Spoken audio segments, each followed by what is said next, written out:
축복합니다. 자, 우리 말씀의 제목 한번 따라합시다. 그 무엇도 방해할 수 없는 사랑. 예, 오늘 이제 로마서 8장 말씀이 9번째인데 이제 9번째 하면 오늘로 이제 맞춰져요. 저도 평생에 로마서 8장 한 장을 가지고 9번 2달 설교했는데 이게 또 설교할 수 있을까 이런 생각이 좀 들기도 해요. 또 성도님들도 어쩌면 그 한 장을 가지고서 9번 설교를 들으실 기회가 또 있으실까요? 예, 아마 쉽지 않은 저도 도전이었고 우리 성도님들도 이렇게 잘 듣고 따라와 주셔서 감사해요. 여러분들이 자꾸 은혜 받는 티를 내주시니까 제가 흥분해가지고 자꾸 또 하는 거거든요. 여러분 오늘도 부탁합니다. 예. 우리는 삶에 고난이 오고 또 질병이 오고 또 경제적인 어려움이 찾아오면 모든 사람은 동일한 질문을 합니다. 어떤 질문이냐 하면 하나님이 나를 버리신 것은 아닐까? 내가 무언가 잘못해서 벌 받는 것은 아닌가? 또 내 구원이 사라진 것은 아닌가? 이런 공통된 질문을 다 하게 돼요. 여기에 대해서 사도 바울 목사님은 아주 분명하고도 선명하게 선을 다 걷습니다. 자, 35절에 이렇게 이야기해요. 8장 35절에 같이 읽어요. 누가 우리를 그리스도의 사랑에서 끊으리요. 이렇게 그리스도의 사랑에서 누가 끊으리요. 이렇게 이야기해요.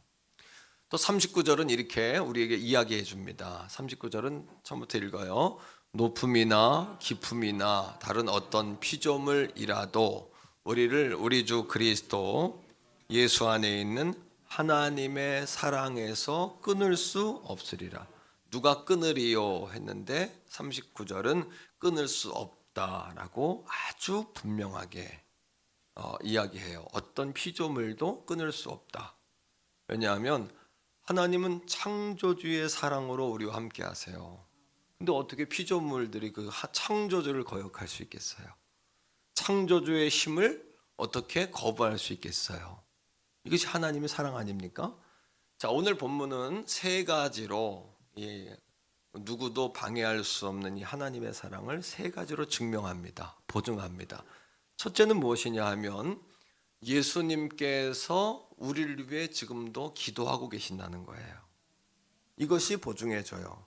그럼 예수님의 기도가 뭐 어떤 기도길래 이렇게 효력이 있냐, 이렇게 능력이 있냐라고 질문을 하실 수 있어요. 이걸 또 세 가지로 제가 증명하려고 합니다. 말씀을 통해서. 첫째는 예수님의 기도가 능력이 있는 이유는 예수님은 영원하면서도 완전하신 대제사장이세요. 대제사장은 1년에 한 번 백성들의 모든 죄를 가지고 속죄소로 들어가서 지성소로 들어가서 하나님을 대면하는 사람이에요. 그런데 가만히 보세요. 이 대제사장은 아론의 자손들만이 제사장이 될 수가 있어요. 유대인들이 늘 기독교인들을 공격했던 이유가 뭐냐 하면 예수는 아론의 반열이 아니지 않냐, 또 레위 지파가 아니지 않냐. 근데 어떻게 예수가 대제사장이 될 수 있냐? 이걸 가지고 날마다 유대인들이 기독교인들을 괴롭혔어요. 근데 예수님은 아론은 사람이잖아요. 사람이니까 사람은 완전해요, 불완전해요? 불완전해요. 그래서 심지어는 하나님 앞에 나아가는 모든 신앙인들을 대표하는 대제사장도 지성소에 죄를 씻지 않고 들어가면 즉사해요. 그래서 대제사장도 1년에 한 번 지성소에 들어갈 때 옷자락에 방울을 달아요. 방울. 그래가지고 들어가서 제사함을 온전히 받지 못하고 들어간 대제사장은 즉사하기 때문에 딸랑딸랑 소리가 안 들리면 죽은 거예요. 그럼 지성소는 아무나 모든 인간들이 들어갈 수가 없잖아요. 그럼 어떻게 할까요? 들어갈 때 끈을 메고 들어갑니다. 끈을 메고 들어가서 땡겨요, 밖에서. 땡겨가지고 안에서 인기척이 없으면 죽은 거예요. 즉사한 거예요. 그러니까 그거를 끈으로 당겨서 대제사장을 밖으로 끄집어냅니다. 그러니까 아무리 아론의 자손일지라도 성경은 이미 여러분 아론의 자손들이 여러분 하나님 앞에 범죄하고 실수한 것들을 많이 이야기도 했습니다만 사람은 누구나 완전할 수가 없어요. 누구나 사람은 영원할 수도 없고 변질되지 않는 존재도 없고 흠이 없고 티가 없는 존재는 아무도 없어요. 그러니까 예수님이 레위 지파가 아니에요. 있으면 유다 지파잖아요. 유다 지파인데 어떻게 제사장이 됐냐라고 이야기하는 질문에 대해서 사도 바울은 히브리서 5장 10절에 이렇게 이야기합니다. 히브리서 5장 10절을 같이 읽어요. 시작. 하나님께 멜기세덱의 반차를 따른 대제사장이라 칭함을 받으셨다. 예수님은 아론의 반열이 아니라 멜기세덱의 반열이에요. 이게 무슨 뜻이냐 하면 여러분 아브라함이 거부가 됩니다. 조카 롯이 삼촌 따라다니다가 그 종들끼리 우물 때문에 싸우는 거예요. 그러니까 아브라함이 안 되겠다. 하나님 뜻을 받들어서 조카에게 네가 우하면 난 자한다. 네가 좌하면 난 우한다. 그래서 각자 흩어지자 우리. 그랬더니 조카가 소돔 땅 그죠? 거기를 선택을 합니다. 근데 여러분 보암직하고 먹음직한 것이 좋은 게 아니에요. 자꾸 사람들은 그걸 탐내게 돼 있어요. 하나님이 아무리 좋은 걸 우리에게 주셔도 우리가 그것을 지킬 수 없고 관리할 수 없으면 그게 저주가 돼요. 그래서 하나님은 따라합니다. 안 되게 해서 잘 되게 하신다. 안 되는 것이 하나님이 뜻일 때도 많아요. 잘 되면 사람들이 그거를 탐내요. 너무 보암직 먹음직 탐스러우면 사람들이 다 손대게 돼 있어요. 그러니까 소돔이 너무 탐스럽고 좋으니까 연합군들이 하나가 돼가지고 소돔 땅을 침략해가지고 다 노략을 갑니다. 근데 모든 여러분 재산만 가져가는 게 사람들도 들어가는데 거기 아브라함의 조카인 롯도 납치해가는 거예요. 그 이야기를 아브라함이 들었어요. 자기 조카가 여러분 그 납치당했다는 이야기를. 그러니까 조카를 구하기 위해서 자기 집에 길렸던 정병들, 자기 집에서 군사를 키웠거든요. 정병들을 데리고 가가지고 그 연합군을 멸망시키는 거예요. 그리고 아브라함이 개선 장군이 되어가지고 족장이기도 했지만 당시에는 부족 개념이 나라 개념이었으니까 왕이기도 했고 족장이었던 아브라함이 들어오는데 소돔 왕이 나가가지고 아브라함을 맞는 겁니다. 자, 창세기 14장 17절부터 읽는데 한번 보세요. 자, 17절부터 띄우세요. 자, 읽습니다. 시작. 아브라함이 그돌라오멜과 그와 함께한 왕들을 쳐부수고 돌아올 때, 그돌라오멜은 누구냐면 엘림이라는 나라의 왕인데 당시에 가장 강자예요. 연합군의 수장이에요. 그러니까 그의 이름을 딱 등장. 그를 멸하고 돌아올 때에, 그 다음 읽습니다. 시작. 소돔 왕이 사회 골짜기 곧 왕의 골짜기로 나와 아브라함을 영접하는 겁니다. 그런데 소돔 왕만 거기에 나간 것이 아니라 승리하고 돌아오는 아브라함 앞에 등장하는 인물이 있어요. 그게 누구냐 하면 18절에 나옵니다. 시작. 살렘 왕 멜기세덱이 살렘의 왕이에요. 살렘이라는 나라가 있는 게 아니에요. 살렘은 뭐냐면 평화란 뜻이에요. 또 한 가지 예루살렘이란 뜻이에요. 평화의 왕이에요.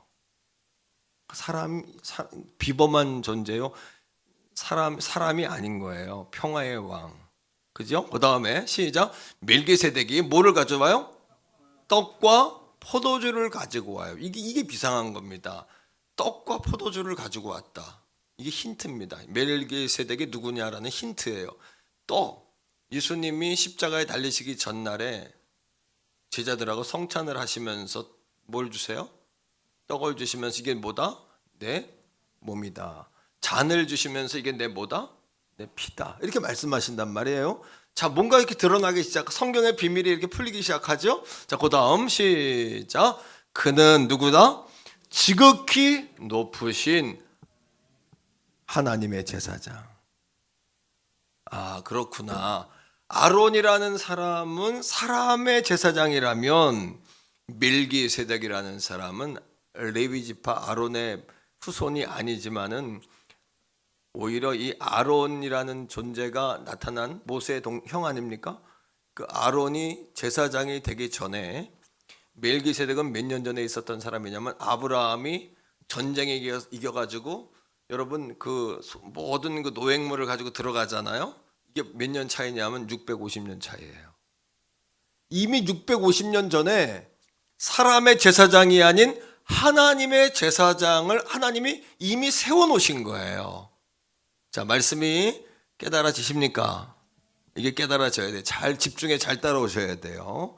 자, 그 다음에 자 19절입니다. 19절 다 같이요. 시작.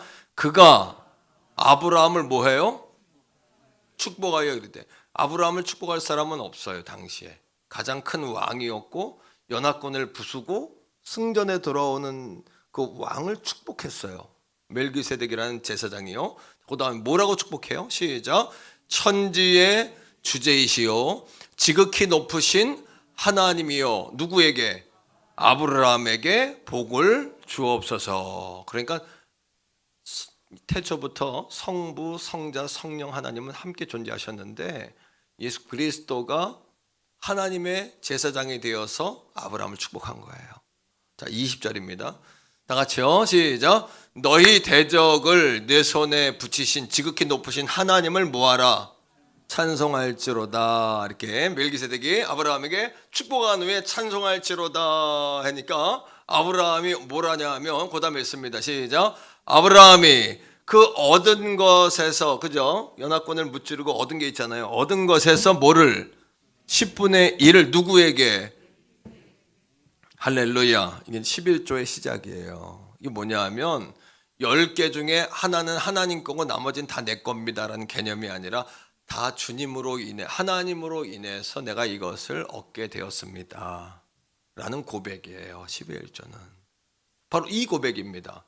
예수님께서는 누구의 반열을 따라서 여러분 대제사장이 되셨냐면 아론이에요? 멜기세덱이에요? 사람이에요? 하나님이에요? 왜? 근데 유대인들은 계속해서 아론의 반열이 아니지 않냐고 이야기하는 겁니다.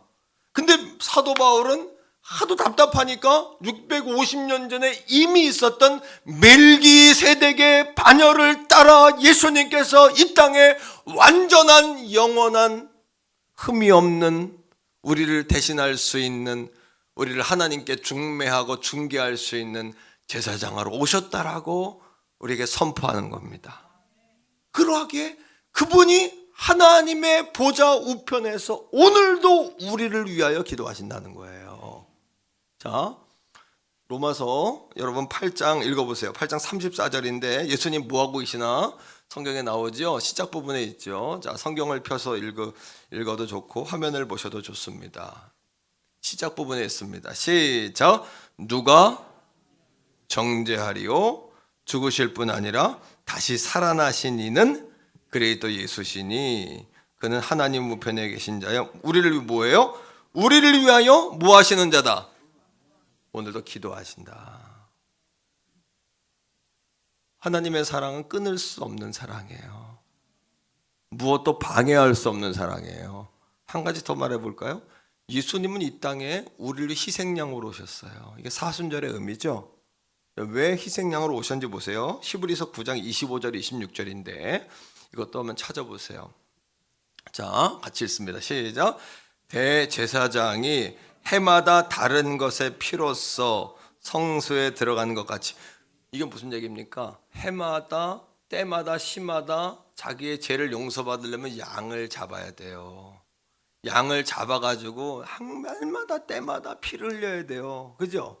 자, 이것처럼 예수님께서 그 다음에 시작. 자주 자기를 드리려고 아니하실지니 26절입니다. 그리하면 그가 세상을 창조한 때부터 자주 고난을 받아야 할 것이로되. 예수님은 자주 고난을 받을 필요가 없다는 이야기예요. 왜요? 다 같이요. 이제 자기를 뭐 했어요? 단번에 제물로 드려. 이 땅에 오셔가지고 예수 그리스도께서 단번에 십자가에서 피 흘리심으로 어린 양이 되신 거예요. 피 흘림이 아니면 속죄함이 없다 그랬잖아요. 어린 양이 아니면 제사함 받지 못하잖아요. 구원받지 못하잖아요. 예수님이 단번에 제물로 드려 죄를 없게 하시려고 뭐 하셨다? 다 같이 읽습니다. 시작. 세상 끝에 나타나셨다. 세상의 말세 지말에 끝자락에 하나님이 도무지 답이 없는 이 세상을 향하여 2000년의 예수 그리스도를 우리를 대신해 십자가에 죽으시도록 보내신 줄로 믿으시기를 축복합니다. 그분이 하나님 우편에서 우리의 구원을 위해 날마다 기도하고 계세요. 그러니까 흔들림이 없는 거예요. 따라합니다. 견고한 확신, 흔들림 없는 확신. 자, 하나 더 봅시다. 그분은, 그 예수님은 지금 무엇 하고 계실까요? 자, 히브리서 1장 3절인데 여기서 예수님이 하신 세 가지를 찾으셔야 돼요. 히브리서 1장 3절입니다. 같이 봅시다. 시작. 이는 하나님의 영광의 강체시여 그분 제 형상이시라. 사도 요한하고 똑같은 이야기를 하죠. 영은 통하는 거예요. 그 다음에 읽습니다. 그의 능력의 말씀으로 만물을 붙드시며. 첫 번째, 예수님이 하시는 일은 말씀으로 온 땅을 지금도 다스리세요.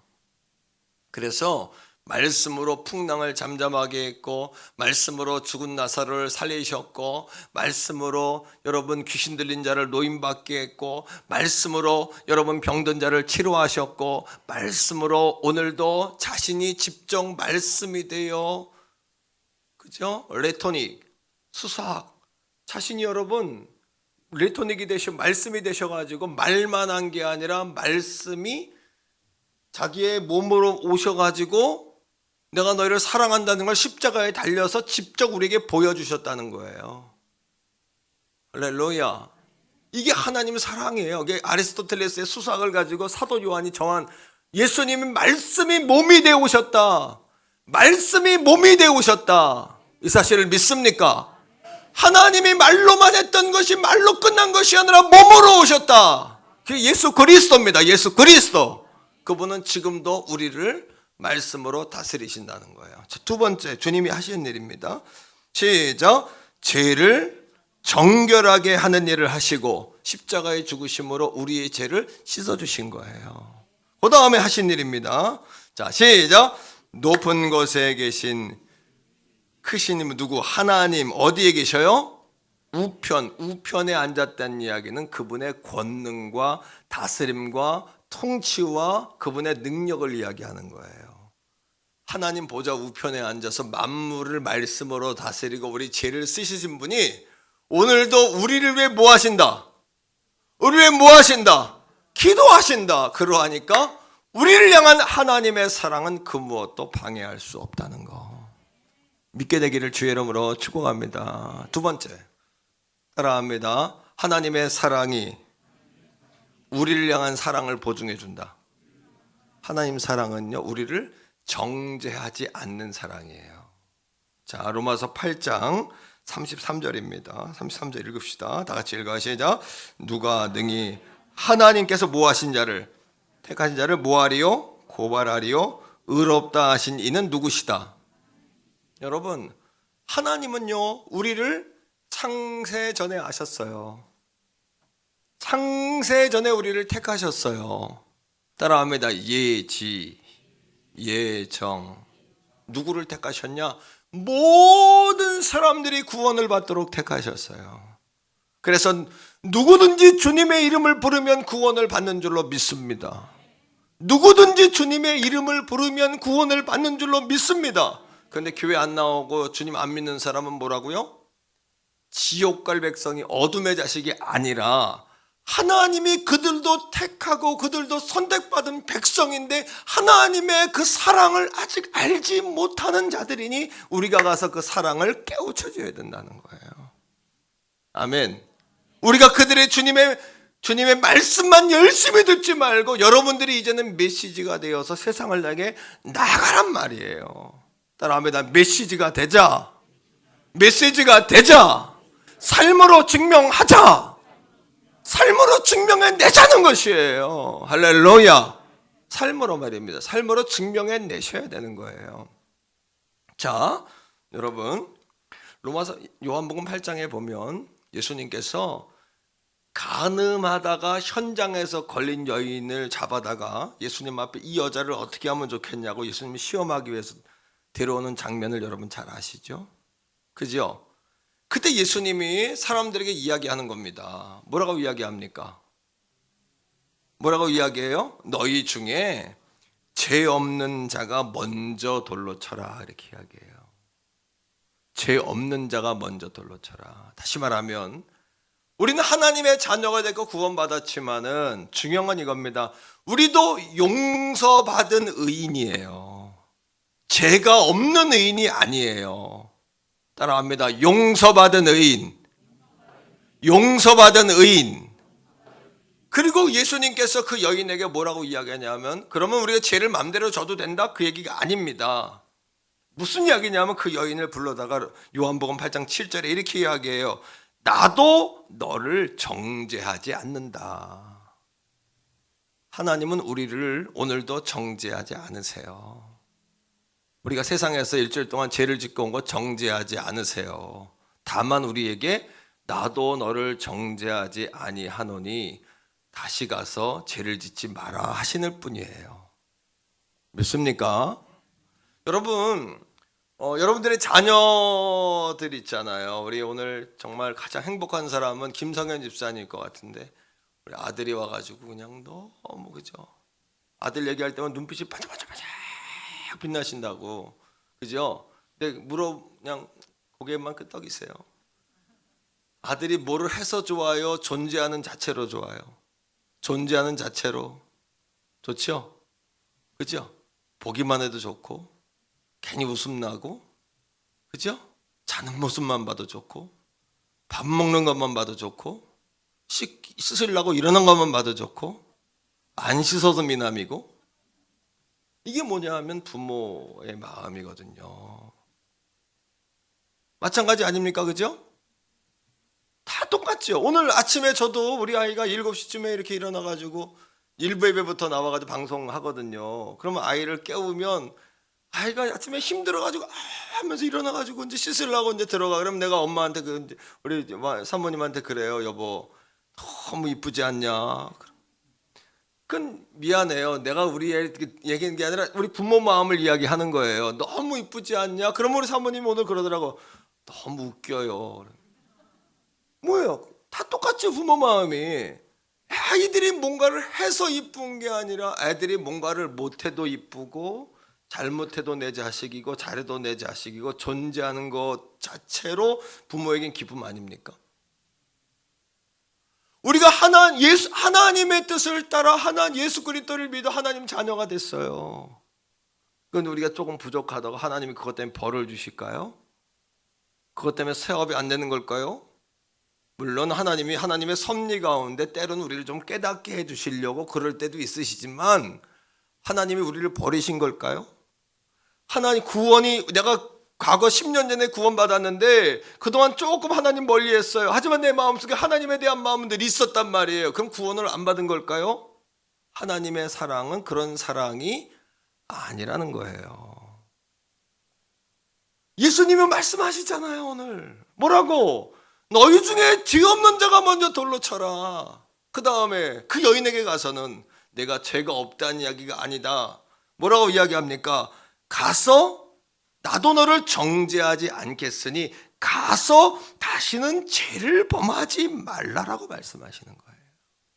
따라합니다. 하나님 사랑은 정죄하지 않는 사랑이다. 부모가 자녀가 여러분 잘못했다고 정죄합니까? 깨닫게 하려고 때론 좀 야단도 칠 수 있고 여러분 가르칠 수도 있지만 너는 죄인이야, 망할 놈이야, 빌어먹을 놈이야. 절대 그러면 그건 부모가 이상한 부모님인 거죠. 그건 컴플렉스가 많고 상처가 많고 정말 여러분 그런 부모님이 있다면 치유됨이 있기를 축복합니다. 그런 부모님들도 사실은 그렇게 정죄할지라도 속마음은 뭐예요? 그 자녀가 좀 깨닫고 잘 되고 좀 일어서고 새로워지기를 간절히 원하는 마음 아닐까요? 한가대 아멘이에요? 아멘이잖아요. 그죠? 그게 내가 부모가 돼 보니까 그걸 깨닫겠더라고요. 그러니까 여러분 따라하세요. 부모님 돌아가시기 전에 효도하자. 효도하시기를 축복합니다. 부모님 돌아가시나 후회해요. 다 후회하는 거예요. 그래서 그게 부모님 사랑이잖아요. 자, 하나님은 오늘도 그 하나님의 사랑이 우리의 구원과 흔들리면 확신을 보증해 주는 거예요. 그런데 사탄은 7가지로 우리를 공격해. 7가지로. 자, 로마서 8장 35절에 7가지가 나옵니다. 사탄이 우리의 그 구원의 확신과 하나님을 향한 열정이 식도록 사탄이 7가지를 가지고 흔들어요. 자, 읽어보세요. 시작. 누가 우리를 그리스도의 사랑에서 끊으리요? 자, 사탄이 7가지. 시작. 환난이나 곤고나 박해나 기근이나 적신이나 위험이나 칼이랴. 사탄은 7가지를 가지고 우리 흔드는 거예요. 자, 첫째, 환난. 환난은 뭐냐 하면 극한 어려움으로 우리에게 시련이 닥치는 거예요. 지금 막 우크라이나 여러분 막 전쟁 났고 우리나라 지금 막 16,000개 축구장이 아침만 해도 16,000개 사이즈의 축구장이 불이 탔대요. 아, 이거 참 이거 어떻게 어마무시한 일이에요, 그렇죠? 참 이거 이런 환난이 있습니까? 그러나 그 환난 때문에 하나님을 떠나서는 안 될 줄로 믿습니다. 그렇다고 하나님을 떠날 문제는 아니잖아요. 환난이 왔다고 하나님을 떠나서는 되겠습니까? 사탄은 환난 가지고 우리를 흔들거든요. 자, 두 번째, 곤고해요. 아, 나 곤고해. 이 곤고는 뭐냐 하면 내가 좁은 방에 갇혀 있다, 이런 뜻이거든요. 헬라어로 좁은 방에 갇혀서 마음에 여유가 없고 고립된 느낌, 외로운 느낌. 그래서 막 이렇게 곤고해. 이거거든요. 이번 주에 보니까 여러분, 지난주에 보니까 이재용 삼성 회장보다 돈이 더 많으신 분도 그냥 돈 놓고 그냥 스스로 그 병이죠, 병 때문에 세상을 떠나셨더라고요. 정신적인 병 때문에 떠나셨더라고요. 사랑하는 성도들이요, 아무리 곤고해도 하나님 떠나면 되겠습니까? 예수님 모른다 하면 될까요? 한번 따라해요. 나를 바라보면 절망스럽고 주님 바라보면 소망스럽다. 오늘도 나를 바라보면 곤고해요. 하지만 주님 바라보면 소망이에요. 오늘 이 예배의 여러분 이유는 나를 바라봤던 시선에서 주님 바라보게 하는 거예요. 예배를 통해서. 할렐루야. 세 번째, 박해. 이 박해를 드러내놓고 고통을 줘요. 스데반은 돌에 맞아 죽었고 바울은 감옥에 가고 돌에 맞고 풍랑에 막 여러분 고통받고. 아무리 박해를 당한다고 하나님 떠나면 되겠습니까? 주님 떠나면 안 되잖아요. 기근은 뭡니까? 흉년 때문에 가난이 온 거예요. 경제적인 어려움이 온, 예수님 때문에 때로는 경제적인 어려움이 올 수 있어요. 하지만 경제적인 어려움 때문에 하나님 떠나면 되겠습니까? 물질 때문에 하나님 떠나면 되겠냐는 거예요. 하나님은 우리를 반드시 복주고 반드시 번성케 하고 번성케 하시는, 마침내 복을 주시는, 시작은 미약하지만 나중은 창대하게 하시는, 은도금도 내 것이라고 하셨잖아요. 은도금도 내 것이라고 하셨잖아요. 야훼를 경외함에 여러분 결론이 뭡니까?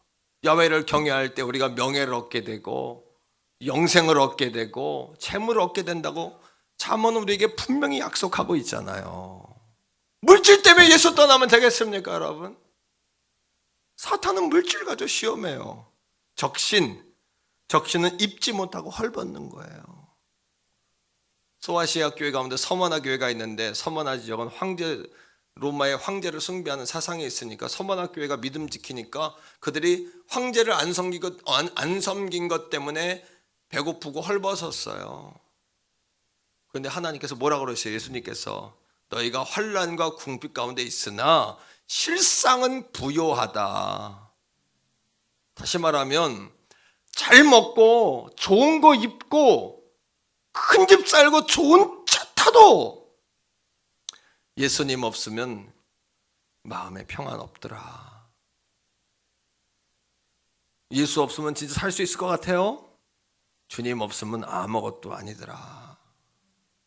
사탄은 이걸 가지고 공격해요, 우리를요. 이것 때문에 주님 떠나면 되겠냐는 이야기예요. 따라합니다. 위험. 때로는 위험에 처할 수도 있고, 마지막으로 칼. 생명의 위협을 받고 전쟁 가운데 우크라이나처럼 전쟁에 처할 수도 있지만 전쟁 때문에 하나님 떠나면 되겠습니까?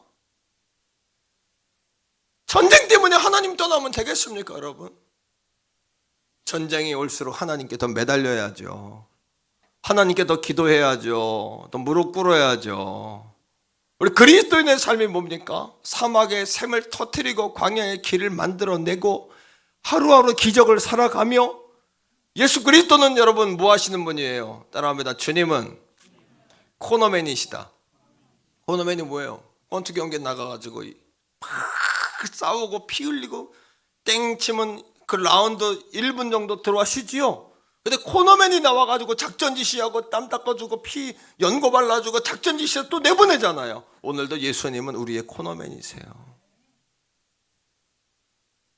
그런데 여전히 내가 나의 주인 돼가지고 코너맨이신 예수님 작전 타임도 작전 지시도 안 받고, 여전히 내가 나의 주인 되어가지고 물질의 노예가 되어가지고 세상의 노예가 되어가지고 그 평안이 어디 있습니까? 그 평안이 어디 있습니까? 나를 바라보면 여전히 절망이에요. 우린 다 정죄받을 존재예요.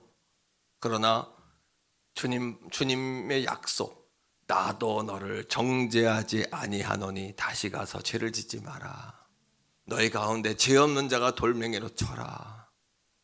주님의 약속, 우리를 정죄하지 아니하, 우리를 택하신 자를 누가 고발하리요? 우리를 의롭다 하시는 하나님이시다. 그 약속의 말씀, 이거 바라보면 다시 세임받게 되잖아요.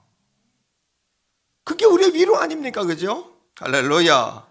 로마서 8장 37절 보세요. 자, 같이 읽어요. 자, 시작. 그러나 이 모든 일에 우리를 사랑하시는 그분으로 말미암아 우리가 넉넉히 이긴다. 왜? 우리를 사랑하시는 그분이 누구니까? 우리를 사랑하시는 그분은 그 사랑을 누구도 방해할 수 없는 창조주의 사랑이니까, 조물주의 사랑이니까. 창조주의 사랑을 누가 뺐습니까? 창조주의 그 은혜를 누가 무시하며 그 창조주의 권세 앞에 무릎 꿇지 않을 자가 누가 있습니까? 여러분, 로마서 8장 38절 39절 읽는데, 자 보세요. 여기에 이게 다 피조물이지 창조물 다 밑에예요. 같이 한번 우리의 신앙을 방해하는 거 읽어보세요. 시작. 내가 확신하노니 사랑이나, 이것도 사망 생명도 하나님 손에 있는 거예요. 그 다음 천사들이나 권세자들이나 현재일이나 장래일이나 능력이나, 그 다음에 39절입니다. 높음이나 깊음이나, 이게 핵심이에요. 따라합니다. 다른 어떤 피조물이라도,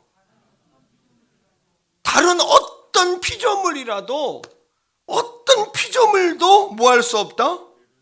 우리 주 그리스도 예수 안에는 하나님의 무엇으로부터? 왜? 창조주의 사랑을 누가 끊습니까? 창조주의 사랑인데, 창조주의 사랑을, 그 창조주가 우리 아버지신데 아버지와 우리의 관계를 누가 끊냔 말입니다. 견고한 확신 가운데로 들어가기를 축복합니다. 흔들림 없는 확신 가운데로 들어가기를 주의 이름으로 축원합니다. 여러분, 마크 매터슨이라는 목사님이 if라는 책을 썼어요. 만약 뭐뭐라면 이라는 책을 썼는데, 이 책에서 이런 글이 나옵니다. 자, 하나님의 사랑은 영원하며 무조건적이기 때문에 우리가 보답하지 못한다고 해서 축소되거나 사라지지 않는다. 오늘도 우리의 마음은 내가 주님 사랑 보답하지 못했으니까 흔들린다. 구원 뺏긴 거 아니야? 내 멋대로 살고 교회도 안 나가고 구원이 잃어버린 거 아니야? 그렇지 않다는 얘기예요. 물론 그렇게 사는 것이 주님의 사는 방법이 아니에요. 집에서 예배하는 분들도 교회 와서 배터리 충전하셔가지고 집에 가서 그래도 한 달 이렇게 예배하고 다시 배터리 충전해야지, 그렇지 않고 계속 집에서 예배하면 예배를 집에서 드려야 될 이유만 계속 찾아요. 그러면 살아나지가 않아요. 영들이 깨어나지가 않아요. 그럼에도 불구하고 예배 드려야 하는 이유는, 이렇게 나와서 예배할 때 말씀을 들으면 다시 영들이 살아나잖아요. 깨어나잖아요. 다시 확인하게 되잖아요. 왜? 따라합니다. 예배의 태도가 하나님을 향한 태도다. 근데 집에서 예배하면 누워서 예배하잖아요. 다리 꼬고 커피 마시면서 예배하잖아요. 머리도 안 감고 예배하고 화장도 안 하고 예배하잖아요. 하나님을 향한 태도가 우리 인생의 태도요, 신앙의 태도, 믿음의 태도 아닙니까? 여러분? 사랑하는 자들 잘 들으세요. 이 프란책이 이렇게 이야기합니다. 우리가 하나님의 사랑을 입기 위하여 할 수 있는 일은 아무것도 없다. 하나님의 사랑은 항상 주도적이다. 주고받는 것이 아니라 나를 향하여 하나님의 사랑은 계속해서 생산된다. 우리가 기대하지 않고 받을 자격조차 없을 때에도, 우리의 모습이 최악일 때에도 하나님은 최선을 다하여 사랑을 베푸신다. 우리가 못났다고 안 주고 잘났다고 더 주고가 아니라 하나님의 사랑은 변함없이 계속해서 공급되는 사랑이라는 거예요. 변하지 않는 사랑이라는 거예요. 그러므로 하나님의 사랑은 언제든지 승리하게 돼 있어요. 왜? 창조주의 사랑이니까. 여러분들이 하나님을 멀리할 뿐이지 하나님이 여러분들을 멀리하는 게 아니거든요. 여러분들이 하나님이 나를 벌하시나? 라고 생각하는 거지 하나님이 벌하시는 게 아니거든요. 따라합니다. 하나님은, 예수님은 히든카드이다. 우리가 전반전의 인생을 졌을지라도 후반전 인생을 이길 수 있도록, 게임을 체인지할 수 있도록 게임 체인저가 되셔가지고 우리의 인생을 바꿔주는 복병이세요. 히든카드세요. 히든카드이신 예수님을 꺼내지 왜 안 꺼냅니까? 여전히 여러분의 힘으로 살아야 얼마나 살겠어요. 인간이 얼마나 약한 존재인데, 얼마나 곤고하세요? 얼마나 힘드세요? 얼마나 곤고합니까? 답답하고 외롭고 한계를 느끼고. 예수님은 게임 체인저란 말이에요. 게임을 바꾸세요. 코너맨이 되신단 말이에요. 히든 카드시란 말이에요. 우리 인생에 시너지를 만드신단 말이에요. 할렐루야. 시너지를 만드신단 말이에요. 이제 예배의 감격으로 삽시다. 그 주님을 예배만 하고 살면 돼요. 예배만. 여러분 자신도 여러분을 정죄하지 마세요. 자, 요한일서 2장 1절 마지막으로 이렇게 이야기해요. 나의 자녀들아, 내가 이것을 너희에게 쓰면 너희로 죄를 범하지 않게 하려 함이라. 만일 누가 죄를 범하여도 뭐라고 이야기해요? 시작. 아버지 앞에서 우리에게 누가 있다? 대언자가 있으니 누구다? 의로우신 예수 그리스도시다. 우리에게 죄를 지라고 하는 이야기가 아니다. 하지만 너희가 만일 죄를 졌어도 우리에게는 하나님 앞에서 우리를 대신해 변호해주고 대언해주는 누가 계신다? 예수님이 계신다. 그럼 뭐하라는 얘기예요? 사탄은 우리를 발목 잡지만 우리는 아버지 하고 아버지께로 탕자처럼 돌아가면 되는 거예요. 탕자가 잘한 거는 한 가지, 주님께로 아버지께로 돌아간 것밖에 없어요. 오늘 이 아침 우리가 할 수 있는 일은 한 가지예요. 뭐예요? 아버지께로 돌아가는 거예요. 그냥 돌아가시면 돼요. 돌아가면 돼요. 아버지께로 가면 돼요. 그거 외에는 없어요. 한 사람의 신앙의 내게에서 가장 중요한 거는 예배가 왜 중요하냐면, 예배가 살면 교회가 살아요. 예배가 죽으면 교회는 죽고요, 예배가 살면 나라가 살고, 예배가 죽으면 나라가 죽어요. 여러분, 한 영혼도 여러분의 안에 예배가 살면 여러분 삶이 살아요. 세임 받는 거예요. 예배를 통해 세임 받는 거예요. 세임을 공급받는 거예요. 새로운 지혜가 주어지는 것이에요. 할렐루야. 그럼 여러분, 혼통 그냥 세상에 버러지 같은 역사들, 사탄의 역사들 가지고 발목 잡잖아요. 예배하면 다 이기게 되는 것이에요. 예배의 태도는 하나님을 향한 태도이며, 그러하기에 예배가 회복되면 인생이 회복돼요. 예배를 통해 세상을 살 힘을 얻고요, 예배를 통해 우리가 다시 한번 재창조의 역사가 이 아침 일어나는 것이에요. 회복의 역사가 일어나는 것이에요. 아멘. 따라합니다. 예배의 성공자가 되어 인생의 성공자가 되자. 이제부터는 여러분 인생은 여러분 것이에요. 다른 사람에게 발목 잡히지 마세요. 세월에 발목 잡히지 마세요. 여러분, 흐르는 여러분 유행에 발목 잡히지 마세요. 손해보지 마세요. 1분 1초가 얼마나 중요합니까? 러시아, 우크라이나, 동해 울진 3초, 땅이 여러분 다 불바다가 되고 고통받는 사람들과 비교했을 때 행복하다. 이건 이기적인 생각이지만 얼마나 우리가 1분 1초가 귀합니까? 우리가 주어진 인생이 얼마나 짧습니까? 얼마나 빠르면 쏜살 갔다가 화를 쏜살처럼 나갈까요? 이게 쏜살 같다고 말할까요? 이제 우리가 로마서 8장을 통해 알았잖아요. 따라합니다. 누구도 끊을 수 없는 사랑, 방해할 수 없는 사랑. 할렐루야. 우리 주여 한번 부르고 기도하겠는데, 그 사랑 안에 서게 해달라고, 흔들림 없는 그 사랑으로 이기게 해달라고. 아멘. 나를 바라보니 절망이지만 주를 바라보니 소망이네요. 이렇게 하면서 같이 한번 기도하겠습니다.